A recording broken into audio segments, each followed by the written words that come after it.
Hello students, आज का हमारा टॉपिक है polarisation of light. Okay, polarisation of light ये टॉपिक समझने से पहले हमको ट्रांसवर्स वेव के बारे में याद करना जरूरी है। ट्रांसवर्स वेव यानी कौन सी वेव थी? वो वेव जिसमें पार्टिकल के जो वाइब्रेशंस रहते हैं वो वेव के प्रोपैगेशन को परपेंडिकुलर रहते हैं। ऐसे वेव्स को हम लोग क्या कहते थे? ट्रांसवर्स वेव, है ना। Now transverse wave shows one of the most important characteristics। Transverse wave की एक प्रॉपर्टी है जो सिर्फ ट्रांसवर्स वेव ही शो करती है। This property is known as polarisation. Okay, polarisation of light समझने से पहले ये जो एक्सपेरिमेंट है या ये जो कॉन्सेप्ट है ये समझ लो, है ना। बहुत आसान सा कॉन्सेप्ट है। ये देखो, यहां पे एक स्लिट है, नैरो स्लिट। ओके, उसके अंदर से ऐसा स्ट्रिंग पास किया है और एक रिजिड सपोर्ट को अपन ने अटैच किया है, ठीक है। अब इसके ऊपर हम लोगों ने क्या किया? वाइब्रेशन सेटअप किया, है ना। ये इस तरीके से वो वाइब्रेशंस पास हो गए, है ना। इस तरीके के वाइब्रेशंस भी पास हुए, इस तरीके के वाइब्रेशंस भी पास हुए। नाउ व्हाट हैपेंस कि अब अगर हम लोग ये नैरो स्लिट को रोटेट करते तो अब कोई वाइब्रेशन पास नहीं होंगे, है ना। ये सारे वाइब्रेशंस यही जाके रुक जाएंगे, कोई वाइब्रेशंस पास नहीं होंगे। द रीजन वाज कि स्लिट की डायरेक्शन ये थी और हमारे वाइब्रेशंस ऐसे थे, तो ये वाइब्रेशंस हम लोग क्या बोल रहे हैं? रेस्ट्रिक्ट हो गए। ये वर्ड को ध्यान में रखना, हा? इस वर्ड को ध्यान में रखना कि स्लिट को जो परपेंडिकुलर वाइब्रेशंस है, स्लिट को जो परपेंडिकुलर वाइब्रेशंस हैं वो रेस्ट्रिक्ट हो गए। और यहां पे मैं क्या बोल सकता हूं? स्लिट को जो पैरेलल वाइब्रेशंस थे वही पास हो रहे थे।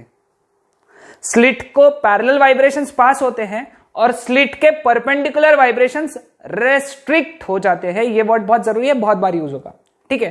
ये एक्सपेरिमेंट ध्यान में, बहुत आसान सा एक्सपेरिमेंट था, एकदम कंसेप्चुअल बेसिक एक्सपेरिमेंट था। ओके, तो अब हमारा टॉपिक है polarisation of light waves. Okay, अब हम लोगों को यह पता है लाइट एक इलेक्ट्रोमैग्नेटिक वेव है। हम लोग पढ़ेंगे आगे, इलेक्ट्रोमैग्नेटिक वेव करके एक चैप्टर है, उसमें पढ़ेंगे। लाइट का जो सोर्स होता है ना, it consist of millions of particles. छोटे छोटे सब पार्टिकल्स है, एटम्स है, हर एक अपना लाइट वेव एमिट कर रहे हैं।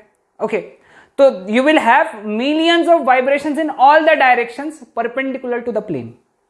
अगेन आई रिपीट, हर पार्टिकल लाइट वेव्स एमिट करेगा और हर वेव का वाइब्रेशन प्रोपैगेशन को परपेंडिकुलर रहेगा। ओके, जैसे ये point in natural light, okay, millions of transverse vibration occur in all the directions perpendicular to the direction of propagation of wave।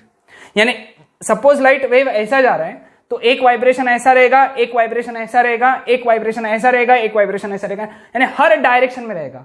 और तुम अगर देखोगे तो हर वाइब्रेशन डायरेक्शन ऑफ प्रोपगेशन को परपेंडिकुलर है। जैसे ये वाइब्रेशन परपेंडिकुलर है, ये वाला वाइब्रेशन भी डायरेक्शन ऑफ प्रोपगेशन को परपेंडिकुलर है, ये वाला वाइब्रेशन भी डायरेक्शन ऑफ प्रोपगेशन को परपेंडिकुलर है। मतलब हर वाइब्रेशन ट्रांसवर्स वाइब्रेशन है, ठीक है। लेकिन हमारे सिंप्लिसिटी के लिए what we can assume is rectangular components of the vibrations with one component lying in the plane of diagram and the other perpendicular to the plane of diagram. इसका मतलब क्या कि हम लोग क्या करेंगे जैसे ये कंपोनेंट तो है, ये भी है, लेकिन जो ये वाला कंपोनेंट है आड़ा, उसको हम लोग दो पार्ट में डिवाइड कर देंगे। यानी ये वाला जो कंपोनेंट था उसका एक रहेगा ऐसा कंपोनेंट और एक रहेगा ऐसा कंपोनेंट, ठीक है। तो ये जो कंपोनेंट रहेगा that is perpendicular to the plane, okay, और ये वाला जो कंपोनेंट रहेगा that is parallel to the plane, okay.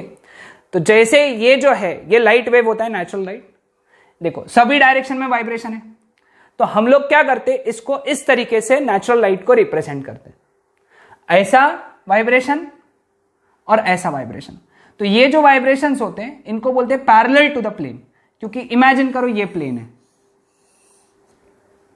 ये प्लेन में वाइब्रेशंस है, तो ये कंपोनेंट हो गए पैरेलल टू द प्लेन, ठीक है। ये वाला प्लेन होता है, ओके। और जो कंपोनेंट्स ऐसे है, डॉट यानी क्या, अंदर जा रहा है। तुम सामने से देखोगे तो डॉट ही दिखेगा ना। तुम अगर देखोगे ये वाइब्रेशन तो तुमको क्या दिख रहा है? डॉट। ये वाले वाइब्रेशन में तुमको क्या दिख रहा है? डॉट। डॉट वाले वाइब्रेशन को हम लोग क्या बोलते हैं? Perpendicular to the plane.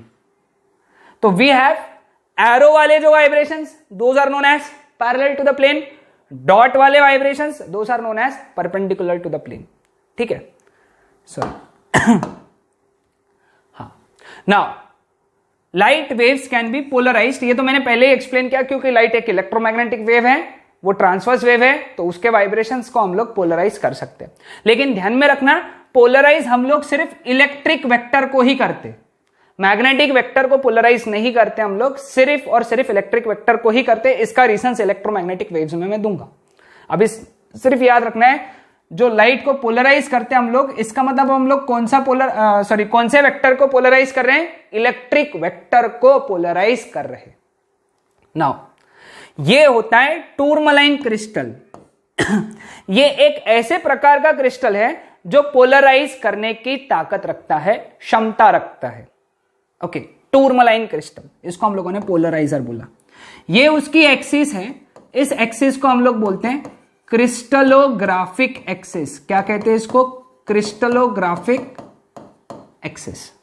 ठीक है, अब यहां पे दूसरा एक और crystal, same similar crystal, tourmaline crystal हम लोगों ने आगे यूज किया, जिसको हम लोग क्या बोलते हैं? एनालाइजर बोलते हैं। क्यों एनालाइजर बोलते हैं मैं बाद में समझाऊंगा इसका रीजन। ठीक है, नाउ ये दोनों के ऑप्टिकल एक्सिस हो गई। यहां अगर हम लोग ध्यान से देखेंगे तो दोनों के ऑप्टिकल एक्सिस पैरेलल है, दोनों के ऑप्टिकल एक्सिस पैरेलल है। अब ये देखो, ये एक अनपोलराइज्ड लाइट आया, अभी क्या हुआ, बाद में तुमको प्लेन पोलराइज्ड लाइट मिला। Unpolarised light, plane polarised light, और आगे भी प्लेन पोलराइज्ड लाइट। अब यहां से यहां पे क्या हुआ, यहां से यहां पे ये जो डॉट है रेड कलर के हट गए। तुम ऐसा बोलोगे ना, सर डॉट हट गए। अरे डॉट हट गए यानी क्या था? डॉट यानी क्या थे? The vibrations which are perpendicular to the plane, perpendicular vibrations हट गए, जो वो स्ट्रिंग के केस में हुआ था, है ना। तो ये वाले वाइब्रेशंस रेस्ट्रिक्ट हो गए, सिर्फ ये वाले वाइब्रेशंस पास हुए। इमेजिन हुआ सबको? तो ये जो वाइब्रेशंस थे, ये जो क्रिस्टल, ये थी क्रिस्टलोग्राफिक एक्सिस, इससे सिर्फ कौन सी वाइब्रेशंस पास हुई? जो पैरेलल टू द प्लेन थी, परपेंडिकुलर वाइब्रेशंस पास नहीं हुई। समझ में आया सबको? तो इसको बोलते हैं हम लोग अनपोलराइज्ड लाइट, इसको बोलते हैं प्लेन पोलराइज्ड लाइट, क्योंकि इसमें एक ही वाइब्रेशंस है, पैरेलल वाली, परपेंडिकुलर वाली नहीं है। और अगर सिर्फ परपेंडिकुलर वाली रही, पैरेलल वाली नहीं रही, उसको भी हम लोग क्या बोलते हैं? प्लेन पोलराइज्ड लाइट बोलते हैं। यानी प्लेन पोलराइज्ड लाइट यानी जिसमें एक ही प्रकार के वाइब्रेशंस है, कोई भी एक प्लेन के वाइब्रेशंस है, आइदर पैरेलल और परपेंडिकुलर। आसान? ओके, अगला डायग्राम देखो। सेम लाइट आया, अनपोलराइज्ड लाइट, वो बन गया प्लेन पोलराइज्ड लाइट, फिर वो निकला प्लेन पोलराइज्ड लाइट। ठीक है, अब देखना, जब ये क्रिस्टल रोटेट होगा तो ये वाइब्रेशंस गायब हो गए और जीरो हो गए जब 90 डिग्री। वो तीसरा वाला केस याद है ना स्टार्टिंग में? यानी जब इसकी क्रिस्टलोग्राफिक एक्सिस और इसकी क्रिस्टलोग्राफिक एक्सिस, इसकी यानी किसकी? पोलराइजर की, और इसके यानी किसकी? एनालाइजर की। पोलराइजर और एनालाइजर की क्रिस्टलोग्राफिक एक्सिस परपेंडिकुलर हो गई तो हमको लाइट ही नहीं मिलेगा, आगे यही तक लाइट मिलेगा। समझ रहे हो? Clear with this? अब लाइट कौन से प्लेन में है? अभी लाइट कौन से प्लेन का है? ओके, यहां पे लाइट कौन से प्लेन का है, कौन से प्लेन का पोलराइज्ड है, ये कौन बता रहा है? ये वाला क्रिस्टल बता रहा है, क्योंकि इसको ऐसा घुमाया तो लाइट नहीं है, इसका मतलब लाइट हमारे पास में इसके पहले ऐसे वाला है, पैरेलल टू द प्लेन है। क्योंकि जब इसको परपेंडिकुलर किया था इसके तो लाइट नहीं मिला, इसका मतलब हमारे पास में पैरेलल वाइब्रेशंस है। तो ये एनालाइज किया हम लोगों ने इसके मदद से, तो इस क्रिस्टल को इसीलिए हम लोगों ने एनालाइजर कहा। समझ रहे हो एनालाइजर क्यों बोला? क्योंकि इसी ने हमको बताया कि वाइब्रेशंस ऐसे है, ऐसे नहीं है। कब कैसे बताया? जब उसको रोटेट किया 90 डिग्री पे, इससे परपेंडिकुलर इसको रखा तो लाइट नहीं मिला हमको। तो मतलब इसका मतलब हमारे पास में ऐसे वाइब्रेशंस है, डॉट वाले वाइब्रेशंस नहीं है। डॉट वाले मतलब परपेंडिकुलर वाले वाइब्रेशंस नहीं है। समझ में आया सबको? Okay, again we have polariser, analyser, है ना। वापस से देखो, अनपोलराइज्ड लाइट आया, प्लेन पोलराइज्ड लाइट में कन्वर्ट होकर बाहर आ गया। ये तो पिछला डायग्राम ही था, है ना, मालूम है हमको ये सब। अब ये जो वाइब्रेशन, सॉरी, ये जो प्लेन होता है इसको हम लोग क्या कहते हैं? Plane of vibration. जिसमें वाइब्रेशंस मिले पोलराइजर के बाद में। ओके, प्लेन ऑफ वाइब्रेशन ये सिर्फ कौन से लाइट के लिए डिफाइन होता है? प्लेन पोलराइज्ड लाइट के लिए, इनके लिए डिफाइन नहीं होते। Plane of vibration is that plane in which the lights have vibrations, जिसमें लाइट्स के वाइब्रेशंस हैं। और ऐसा प्लेन जो इस प्लेन ऑफ वाइब्रेशन को कैसा है? परपेंडिकुलर, यानी ऐसा 90 डिग्री पे, उसको हम लोग बोलेंगे plane of polarisation. Plane of vibration, plane of polarisation. इसकी डेफिनेशन बहुत सिंपल है, the plane which is perpendicular to plane of vibration that is known as plane of polarisation. इसकी डेफिनेशन क्या है? The plane which contains vibrations of the light are known as is known as plane of vibration. ये सब board exam में है, तो कुछ define क्या है?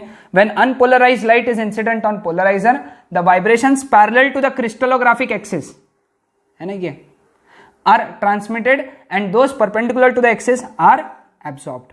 Therefore the transmitted light is plane polarised light. इसको बोलते हैं ट्रांसमिटेड लाइट। ये प्लेन पोलराइज्ड लाइट हो गया, है ना।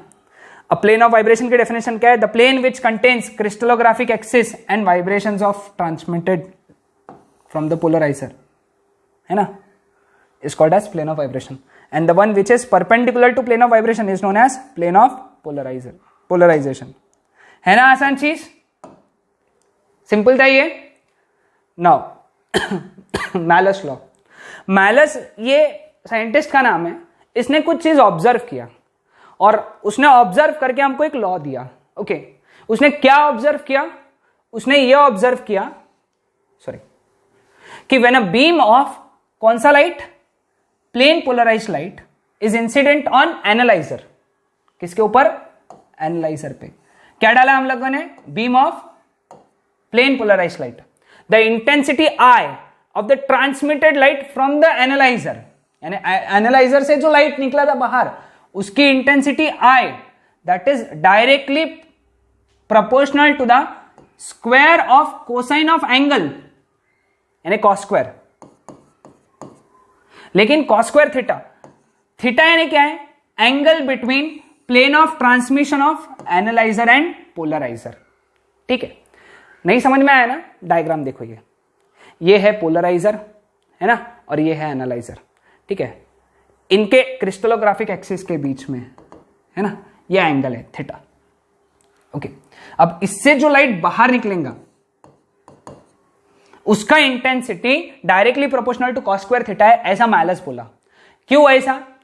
क्योंकि ये रहेंगे लाइट के एम्पलीट्यूड के वाइब्रेशंस ए, तो ये कंपोनेंट कौन सा हो गया? ए कॉस थीटा, और ये इधर जो कंपोनेंट आएगा वो रहेगा ए साइन थीटा। थीटा को लग के कॉस थीटा, है ना, हम तो यही पढ़ते हैं स्केलर वेक्टर में, कितना पढ़ा हम लोगों ने।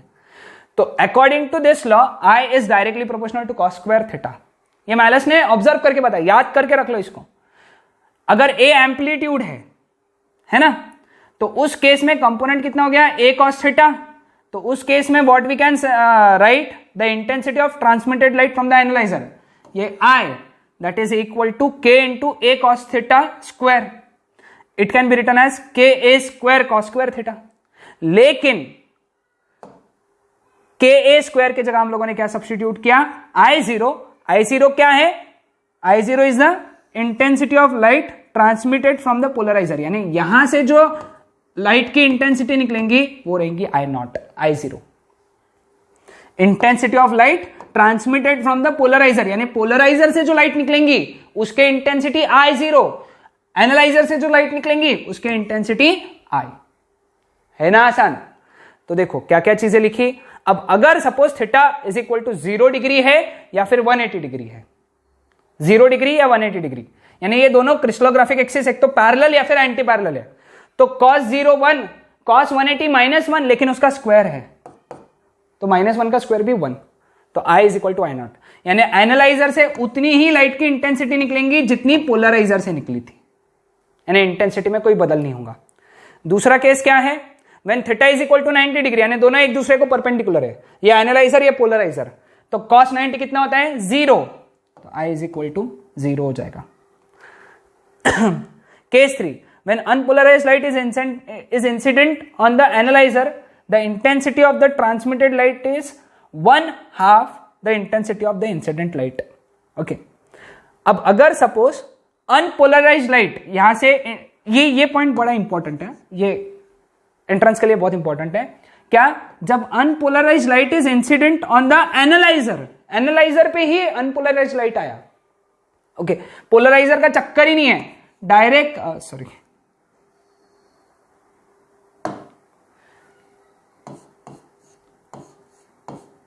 ठीक है, ये हो गया हमारा एनालाइजर, एनालाइजर पे ही अनपोलराइज्ड लाइट आया है ना, ये हो गया अनपोलराइज्ड लाइट। तो यहां से प्लेन पोलराइज्ड लाइट निकलेगा, है ना, ऐसा प्लेन पोलराइज्ड लाइट निकलेगा। अगर इसके इंटेंसिटी I0 है तो इसके इंटेंसिटी डायरेक्ट I0/2, ये तीसरा केस है। कब का? लेकिन जब अनपोलराइज्ड लाइट डायरेक्टली एनालाइजर पे जाएगा तब वो डायरेक्ट हाफ कर देगा, क्योंकि ये वाइब्रेशन ही हटा देगा ना। तो ये वाइब्रेशन हट गए तो आधे वाइब्रेशन हट गए, आधा एम्पलीट्यूड हट गया, इसलिए आधा इंटेंसिटी खत्म हो गया, सिर्फ आधा इंटेंसिटी पास होगा। याद रहेगा, ये तीसरा केस खास करके याद रखना, है ना। Now next, polarization by reflection and Brewster's law. This is last part of this point topic. ये है एक मटेरियल मीडियम ए बी जिसका रिफ्रैक्टिव इंडेक्स म्यू है, इसके ऊपर एक कौन सा लाइट आया? अनपोलराइज्ड लाइट आया। कौन सा लाइट है? Unpolarised light. और खास करके कौन से एंगल पे आया? Theta P. थीटा पी की एक खास बात है, एक पर्टिकुलर एंगल थीटा पी पे इंसिडेंट हुआ। तो ये पता चला कि जो ये था रिफ्रैक्टेड, ये था रिफ्रैक्टेड और ये था रिफ्लेक्टेड। ओके, तो ये हमको दिखा, ये उसको ऑब्जर्व हुआ। ओके, तो क्या था? The incident light wave is made up of parallel vibration. याद रखना, पैरेलल वाइब्रेशंस को हम लोग पाई कंपोनेंट्स भी बोलते हैं, और दूसरा परपेंडिकुलर वाइब्रेशंस, परपेंडिकुलर वाइब्रेशंस को हम लोग सिग्मा कंपोनेंट भी कहते हैं। तो उस केस में at particular angle theta P the parallel component is completely refracted. जो पैरेलल कंपोनेंट है यानी ये एरो, ये पूरा आएगा रिफ्रैक्शन में। रिफ्रैक्शन में एरो दिखेगा, लेकिन जो परपेंडिकुलर कंपोनेंट है it is partially refracted and partially reflected, है ना। तो ये जो परपेंडिकुलर कंपोनेंट है अपना रेड कलर का, वो रिफ्रैक्ट भी होगा, रिफ्लेक्ट भी होगा। यानी कि रिफ्लेक्टेड कंपोनेंट जो रहेगा, ये जो रिफ्लेक्टेड लाइट रहेगा, इसके अंदर कौन से वाइब्रेशंस रहेंगे? The vibrations which are perpendicular to the plane of vibrations. So वही कंपोनेंट्स रहेंगे। So this would be plane polarised light. Okay, आया क्या था? Unpolarized light. मिला क्या तुमको? Plane polarised light. Conversion of plane unpolarized light into plane polarised light, that is nothing but polarization. तुमको plane polarised light मिल गया, लेकिन ये कब होगा? सिर्फ एक पर्टिकुलर एंगल पे ही होगा, थीटा पी। समझ में? दूसरी चीज इसमें सबसे खास ऑब्जर्व करने वाली बात थी, जिसको अपन ने अभी निग्लेक्ट कर दिया, वो ये जो रिफ्लेक्टेड और रिफ्रैक्टेड रे रहेंगी वो हमेशा 90 डिग्री पे रहेंगी। ये सब ऑब्जर्वेशंस है, ये सब एक्सपेरिमेंट्स हो चुके हैं।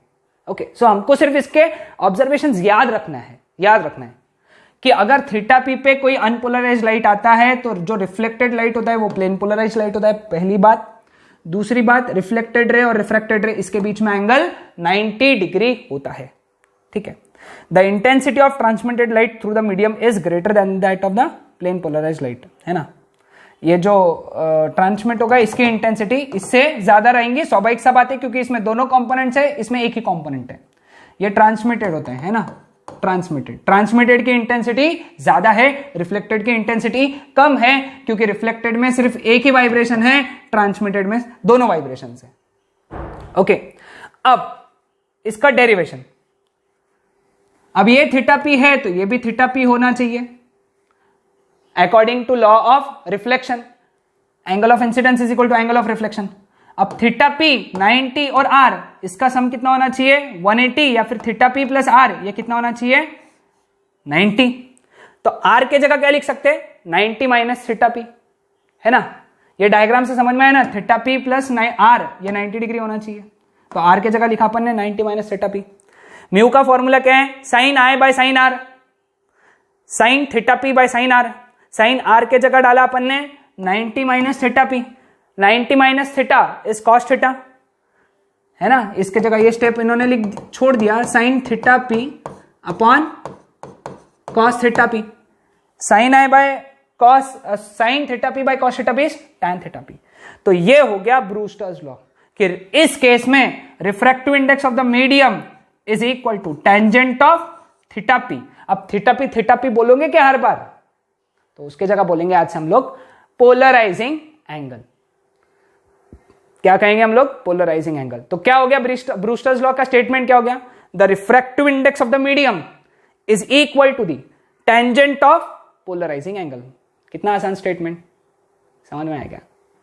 The refractive index of the medium is equal to the tangent of polarising angle.